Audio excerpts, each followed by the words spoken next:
গা গোলাতে লাগলো। কথাটা শাম্যকে জানালে শাম্য করুণ চোখে ভাইয়ের দিকে তাকায়, মাথায় হাত বুলিয়ে দেয়। সে তো টাকাও নিয়ে আসেনি। কিছু টাকা থাকলে দৌড়ে গিয়ে কিছু কিনে এনে ভাইকে দেওয়া যেত।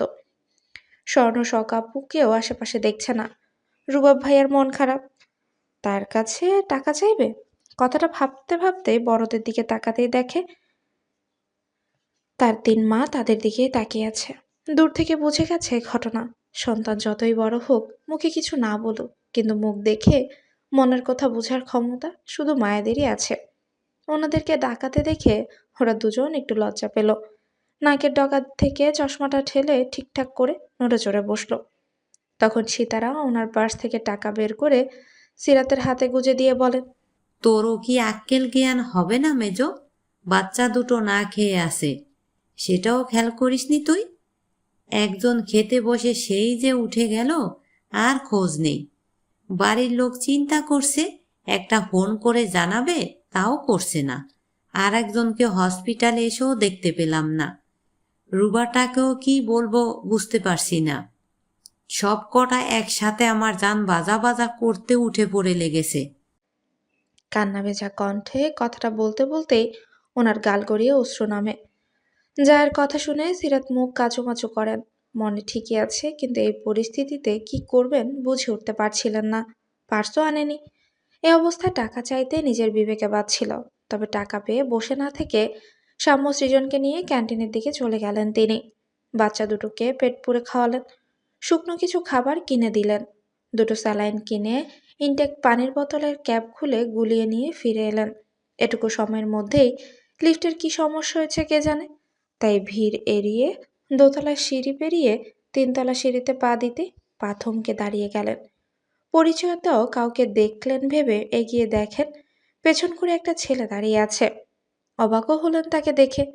তারপর বিস্ময় ঠেলে ডেকিয়ে ফেললেন শুদ্ধকে। পেছনে ঘুরতেই সিরাত এগিয়ে এসে কিছু বলার আগেই তো চলে গেল ছেলেটা। একটু পর শুদ্ধ ফিরে এলে উনি শুদ্ধের মুখে বুকে হাত বুলি উত্তেজিত কণ্ঠে বলতে লাগে, আব্বা, আব্বারে কি হইছে তোর? কিভাবে এত ব্যথা পেলি? রক্ত কেন তোর গায়ে? শীতল, আমার শীতলটা কোথায়? কোথায় রেখেছিস মেয়েটাকে? শুধু ব্যাকুল স্বরে মেঝোমাকে কথা বলতে দেখে হাত ধরে থামায়। এটুকু কথা বলতে বলতে হাঁপিয়ে গেছেন। রীতিমতো শ্বাসকষ্ট শুরু হয়ে গেছেন তার। শুধু ওনাকে ধরে চেয়ারে বসান। ওনার হাতে থাকা পানির বোতল থেকে পানি নিয়ে ওনাকে খাওয়ান। তারপর স্বাভাবিক হলে শুদ্ধ জানতে চাইলো উনি এখানে কেন। সেটা যতটুকু জানে সেটাই শুদ্ধকে জানালো। বাড়ির লোকজন জানে না শুদ্ধের গোপন ল্যাব সম্পর্কে, তাই লুটপাট হওয়ার ঘটনাও অজানা। রুবাবের পছন্দের মানুষ এটুকু জানে ওনারা, কিন্তু শুধু চার মিলিয়ে নেয়। সে কয়েকবার ঢোক গিলে বন্ধ ওটির দিকে নির্বাক দৃষ্টিতে তাকিয়ে রইল। অসহনীয় যন্ত্রণায় জর্জরিত হওয়া বুকটায় যেন নতুন করে কয়েক টন পাথর এসে জমা হলো। চোখের তারায় ভাসল রুবাবার ঐশ্বর্যের মুখটা। এর মধ্যেই সাম্যসৃজন কখন যে ৩তলায় ছুটে গেছে খেয়ালই করেনি তারা। দুজনই দৌড়ে বাড়ির সবাইকে ডেকে এনেছে। শুদ্ধ হসপিটালে শুনে সবাই এসে তাকে ঘিরে ধরল।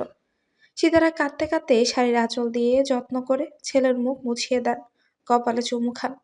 শুদ্ধর গায়ে রক্ত আর ছোট ছোট আঘাতের চিহ্ন দেখে সকলের নেত্রজোড়া ভিজে উঠল। ছেলেটা যে কত ব্যথা নিয়ে অনড় হয়ে দাঁড়িয়ে আছে। সিমিন একটু দূরেই চোখের আঁচল চেপে ধরে নীরবে কেঁদে যাচ্ছে। শুদ্ধ ঘাড় ঘুরিয়ে দেখল, কিছুই বলল না। তখনই ওটির দরজা খুলে ডাক্তার হন্তদন্ত হয়ে বেরিয়ে এলেন। গলা খাকারি দিয়ে শুদ্ধকে বললেন, miss Shoaib, sorry to set পেশেন্টের ক্রিটিক্যাল কন্ডিশন। কোনোভাবেই হার্টবিট স্বাভাবিক হচ্ছে না। তার অবস্থা ক্রমাগত খারাপের দিকেই যাচ্ছে। বুলেট বার করা হয়েছে, তবে গুলির কারণে শরীর দুর্বল ও রক্তঘাতকের জন্য অক্সিজেন সরবরাহ কমে যাচ্ছে। বিশেষ করে কারেন্টের শক ওর অবস্থা আরও শোচনীয় হচ্ছে। এটুকু বলেই ডাক্তার থামলেন। তারপর না চাইলেও অপ্রিয় কথা বলেই ফেললেন, আসো, আসলে যা অবস্থা যখন তখন হৃৎপিণ্ড থেকে যেতে পারে। প্রস্তুত থেকো ইয়াংব্যাং। কথাটা বলেই ডাক্তার নার্সের দিকে তাকালে। নার্স কাগজ কলম এগিয়ে দেন। শুধু সেটা হাতে নিয়ে দেখে বনসই করে দিতেই হবে। শুধু হতভম্ব হয়ে তাকিয়ে রইল ডাক্তারের দিকে। মানে কি, কি সব আবুল তাবুল বকতে শুরু করেছে এই ডাক্তার? এদিকে ডাক্তারের কথা শুনে সকলেই কাঁদতে শুরু করেছে। সিমিন দৌড়ে এসে কিছু একটা বলতে চাইলেন, কিন্তু উনি একটা শব্দ উচ্চারণ করতে পারলেন না। হাউমাউ করে কেঁদে ফেললেন। শুধু কম্পিত হাতে কাগজটার দিকেই তাকিয়ে রইল। তার দায়িত্ব কাঁধে নিতে পারল না। কাবিননামায় তার নামের পাশে ওর নাম জোড়াতে পারল না, অথচ তার জন্য নাকি বন্ডে সাইন করতে হবে। এই দিনটাও দেখতে হলো। ব্যাঙাচি তাকে এই পর্যায়ে এনে দাঁড় করালো। এতবার করে বলল ছেড়ে যাওয়ার আয়োজন না করতে, সে সেটাই করেছে। কোনো মানে হয় এসবে? কোথায় সায়ন? আসছে না কেন? আদরের বোনকে সে কিছু বলছে না কেন? তাকে কি আবার চেলাকাঠ হাতে নিতে হবে? অন্যদিন না হয় তার প্রতিটা কথায় ধাপে ধাপে অবাধ্য হয়, তাই বলে আজও হবে? হতেই হবে। নিজের কথা শেষ করে ডাক্তার দাঁড়ালেন না। নার্সকে সাইন নিতে বলে ওটিতে ঢুকে গেলেন। শুধু অনড় হয়ে এখনো তাকিয়ে আছে কাগজটার দিকে। ছাত্রজীবন কিংবা পেশাগত দিক থেকে এই অবধি সে অসংখ্যবার কাগজে সিগনেচার করেছে, কিন্তু নামি দামি কাগজ সাইন করায় আটকে যাওয়া কাজ সম্পূর্ণ হয়েছে। তবে কখনো এমন লাগেনি, বুকের ভেতর এভাবে দুমড়ে মুচড়ে যায়নি, প্রলয়ঙ্কারী ঝড়ও ওঠেনি। অথচ আজ হাতই চলছে না তার। কাগজটা মনে হচ্ছে কয়েক টন ভারী। ধরে রাখাতে মনে হচ্ছে শরীরের সবটুকু শক্তি চুষে নিচ্ছে। কয়েক হাত দূরে দাঁড়ানো শারাফাত চৌধুরী ছেলের মনের অবস্থা বুঝে এগিয়ে এলেন। কাঁধে হাত রাখলেন। শুদ্ধ বাবার দিকে তাকায়। বাবাকে দেখে শুদ্ধের খুব ইচ্ছে করলো ছোটবেলার মতো করে অভিযোগ করতে, কিন্তু এখন তো সেসব সাজে না। সে যদি বলে ভঙ্গুর মানুষটা আরো ভেঙে পড়বে। তবে সে কিন্তু ঠিক বুঝতে পারছে বাবার ভেতরটাও জ্বলে যাচ্ছে। জ্বলবেই তো। শীতল তো ওনার কলিজা। দাদির মতো টকটকে গায়ের রং, আর কিছুটা মুখের আদল পাওয়াতে ভালোবাসাটা যেন আরেক দফা বেশি। ভালোবাসার জেদ ধরে অভিযোগ করলেও যে খাটবে না তা খুব ভালো করেই জানে। এদিকে ছেলের মুখ দেখে শারাফাত চৌধুরীরও কিছু বলার ভাষা নেই। অগত্যা উনি কাগজটা নিজের হাতে নিয়ে দিক বেদিক না তাকিয়ে সিগনেচার করে দেন। নার্স সেটা নিয়ে স্থান ত্যাগ করে। এদিকে এই ঝামেলার মধ্যে তিনতলা থেকে খবর এলো ঐশ্বর্যের অবস্থা আরো খারাপ। অসহ্য জ্বালাপোড়ায় কাটা মুরগির মতো ছটফট করছে বেচারি। কখনো মাকে ডাকছে, কখনো বাবাকে, কখনো বা আল্লাহকে। আগুনে পোড়া কিংবা এসিডে ঝলসে যাওয়া মানুষের যে কতটা কষ্ট সেটা নিজের চোখে না দেখলে বোঝা যায় না। এদিকে ঐশ্বর্য কাঁদছে, আরেকদিকে তার কান্না দেখে রুবাব কাঁদছে। ওদের কান্না দেখে শতরূপা বিপদ কাটার দোয়া পড়েই যাচ্ছেন। দোয়া পড়তে পড়তে ওনার চোখে দিয়েও ঝরছে ওঝর অশ্রু। এতদিন মেয়েটার বাবার জন্য মেয়েটা বিয়েতে রাজি হতো না। অন্যদিকে রুবাবও জেদ ধরে তাকে ছাড়া অন্য কাউকে বিয়ে করবে না বলে রাজি হতো না দেখে খুব বকাঝকা করতেন। কথা বলাও বন্ধ করে দিয়েছিলেন। কিন্তু কখনো ছেলে মেয়ে দুটোকে বদদোয়া দেননি, অমঙ্গল কামনা করেনি। তবুও তারা এত কষ্ট পাচ্ছে। এত কষ্ট তো চোখে দেখা যায় না। এতে মেয়েটার সাথে এমন কিছু কি হওয়া লাগতো? কি খুব দরকার ছিল হওয়াটা? ঐশ্বর্যের কথা শুনেই শুদ্ধ আর দাঁড়ালো না। শারাফাত চৌধুরীকে এখানেই থাকতে বলে দ্রুত পায়ে গেল তিনতলায়। নিজেই ডাক্তারের সাথে কথা বলল। সরাসরি জানতে চাইলো বেস্ট চিকিৎসা সম্ভব কিনা এখানে। যদি হয় তাহলে রাখবে, নয়তো ইমার্জেন্সি দেশের বাইরে পাঠিয়ে দেবে। বসে থাকার সময় কারো হাতেই নেই।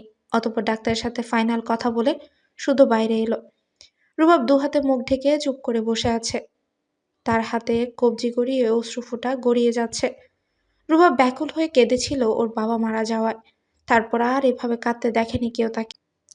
শুদ্ধ সায়ন কখনোই কোনো ভাই বোনের কান্না সহ্য করতে পারে না। কেউ কাঁদলে ইচ্ছে করে যত কষ্টই হোক সব আবদার পূরণ করে হাসি ফোটাতো। কিন্তু এই মুহূর্তে রুবাবের হাসি ফোটানো অক্ষম। ওর হাসির কারণ যে বেডে শুয়ে ছটফট করছে। শুধু ইচ্ছে করে ঐশ্বর্যকে দেখতে গেল না। তার কাছে যাওয়াটা ঠিক হবে না। তবে দূর থেকে দেখতে গিয়ে ঐশ্বর্যের চোখে চোখ পড়ে গেল। ঐশ্বর্য রুবাবকে খুঁজছিল, কিন্তু শুদ্ধকে দেখে ঠোঁট ভেঙে কেঁদে ফেলল। দুহাত জোর করে ক্ষমা চাইল, কারণ সে শুদ্ধর এতদিনের পরিশ্রম রক্ষা করতে পারেনি শুদ্ধের ল্যাবটা আমানত হিসেবে পেয়ে সে আমানত রক্ষা করতে। তাকে কাঁদতে দেখে শুদ্ধের ঠোঁটে হাসি আটল। ঠোঁটের কাছটায় দু আঙ্গুলের সাহায্যে হাসতে ইশারা করল। কাঁদতে বারণ করল, ধৈর্য ধরতে বলল, ইশারায় বোঝালো আবার নতুন করে তৈরি করবে। ঐশ্বর্য বুঝলো সবই, তবে তার কান্নার বেগ বাড়ল। তাকে ব্যাকুল সুরে কাঁদতে দেখে শুদ্ধ পুনরায় বোঝালো সে সর্বদা আছে তার পাশে। ভাইয়ের মতো এতদিন খেয়াল রেখেছে, প্রাণ থাকা অবধি সেভাবেই দেখবে।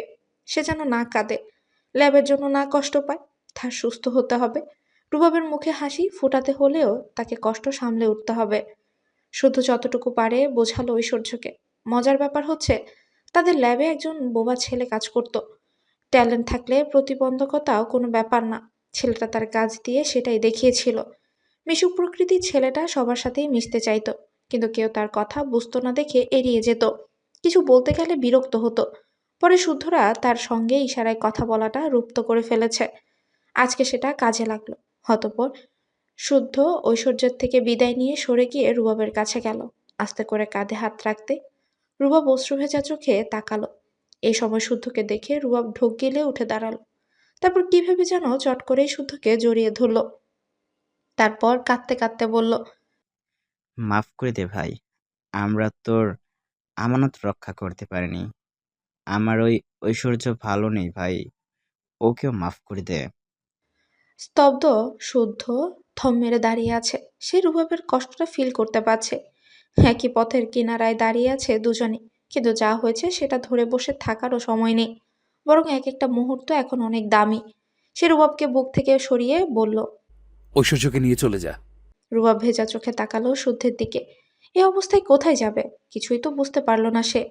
ভাইয়ের মনোভাব বুঝে শুদ্ধ ছোট্ট করে উত্তর দিল। 2 ঘন্টার মধ্যে দেশ ছাড়বি তোরা, প্রস্তুত হ। কথাটা বলেই শুদ্ধ তাকালো শতরূপা চৌধুরীর দিকে। তারপর ওনার সামনে হাঁটু গেড়ে বসে ওনার হাত দুটো ধরে বিনয়ী সুরে বলল, ছেলের বিপদে যদি মা পাশে না থাকে তাহলে কে থাকবে বলো তো? এটি মেয়েটার পৃথিবীতে কেউ নেই, তুমি তো মা। তোমার শক্তিশালী দোয়ায় মেয়েটা বেঁচে ফিরতেও পারে। ফুপি, তুমিও যাও ওদের সাথে। শতরূপা চৌধুরী মলিন হেসে শুদ্ধের মাথায় হাত বুলিয়ে দেন, কপালে চুমু এঁকে দেন। দূরে থাকলেও বাড়ির সব ঘটনা ওনার কানে পৌঁছায়।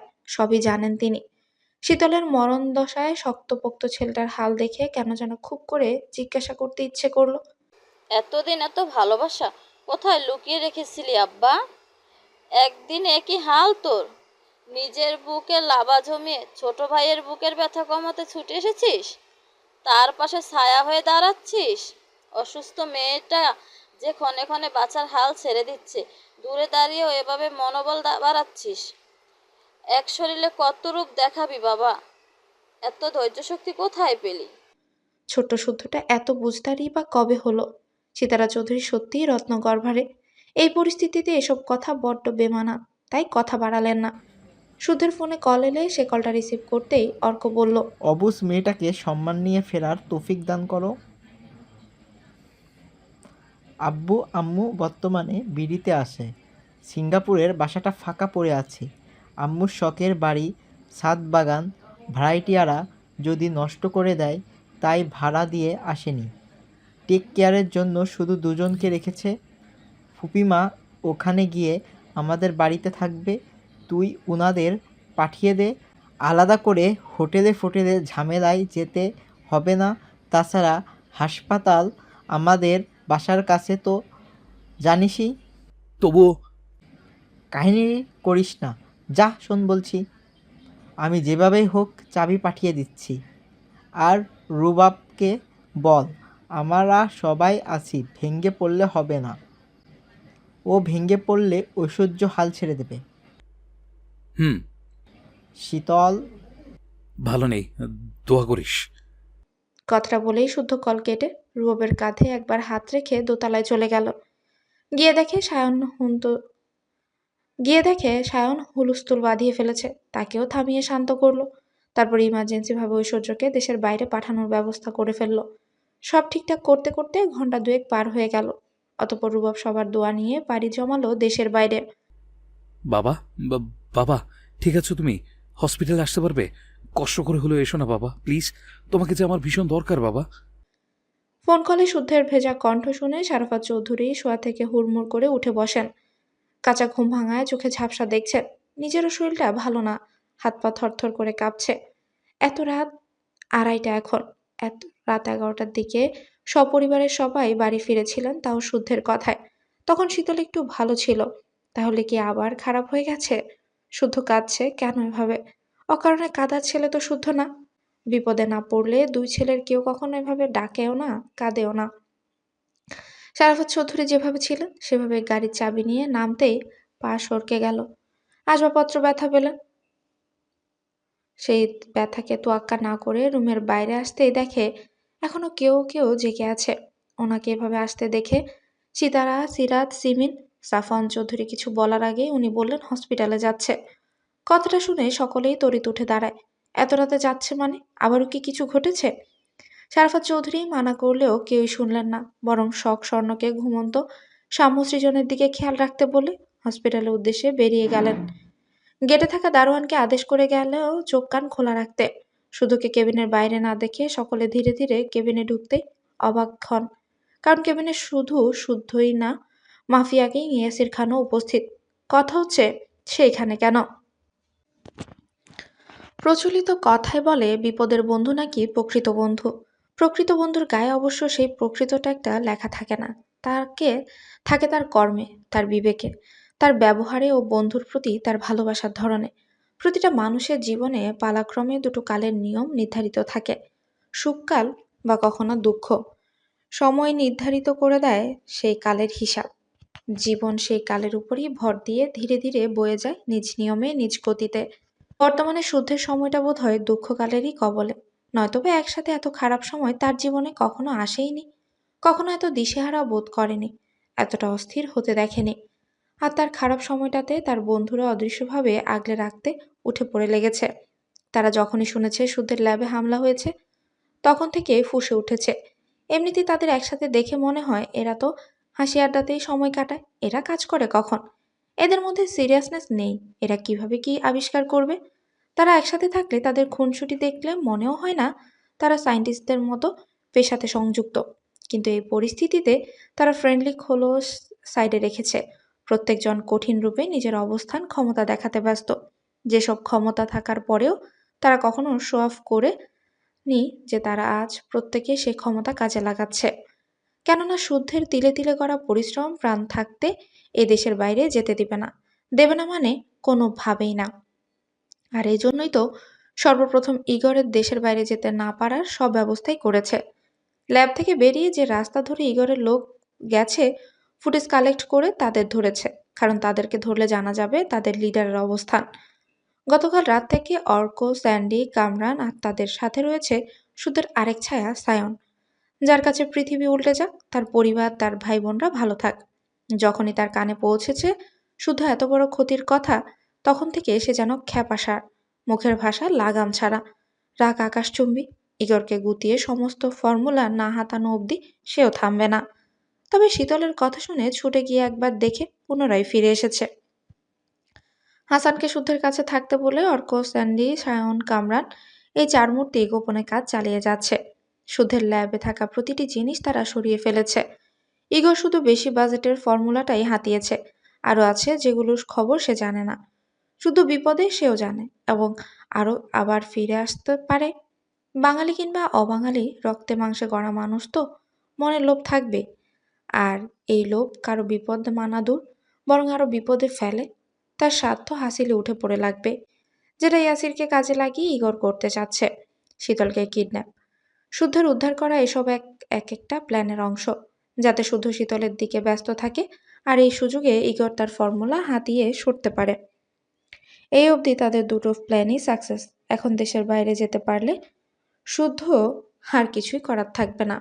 কিন্তু শুদ্ধ তো একা নয়। শুদ্ধ যেমন কারো বিপদে নিজের সর্বোচ্চ দিয়ে পাশে থাকে, তেমনই তার বন্ধুরাও। তারাও দেখিয়ে দেবে শুদ্ধ একা নয়, তার বন্ধুরাও ছিল, আছে, দেহে প্রাণ থাকলে ভবিষ্যতেও থাকবে।